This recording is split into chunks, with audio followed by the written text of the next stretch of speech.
నేను ఎవరినండి ఆయన మాట్లాడిస్తున్నాడు కాబట్టి మాట్లాడగలుగుతున్నా నేను.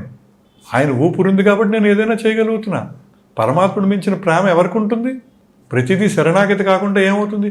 కాబట్టి తెలుసుకోవాల్సింది ఏంటంటే, మనం జపం చేస్తున్నాం. పరమాత్మ నువ్వు జపం చేస్తున్నావు కాబట్టి నేను చేయగలుగుతున్నాను.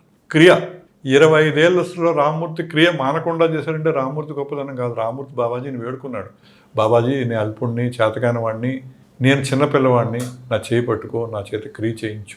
శరణాగతి అన్నిటికీ మూలం శరణాగతి.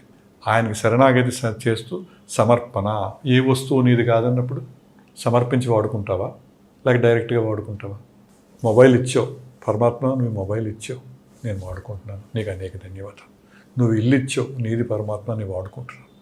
నీకు ఇది ఇచ్చావు, ఏదైనా నువ్వు ఇచ్చిందే పరమాత్మ, నేను వాడుకుంటున్నాను. ట్రూ క్రియలో ఇదే క్రియ. మీరు శ్వాస తీసుకెళ్ళి చేసినా ఈ భావం లేకుండా చేస్తే పని జరగదు. నా చేత క్రియ చేసేది, చేయించేది, సమర్పించుకునేది పరమాత్మే. నేను నిమిత్తమాత్రుని. ఇవాళ ఇంటర్వ్యూ జరుగుతోంది, పరమాత్మ నా ద్వారా ఇంటర్వ్యూ చేయిస్తున్నాడు. అక్కడ ఏమైంది? శరణాగతి. మనది ఏది కానప్పుడు మనం సమర్పించాలా, వాడుకోవాలా?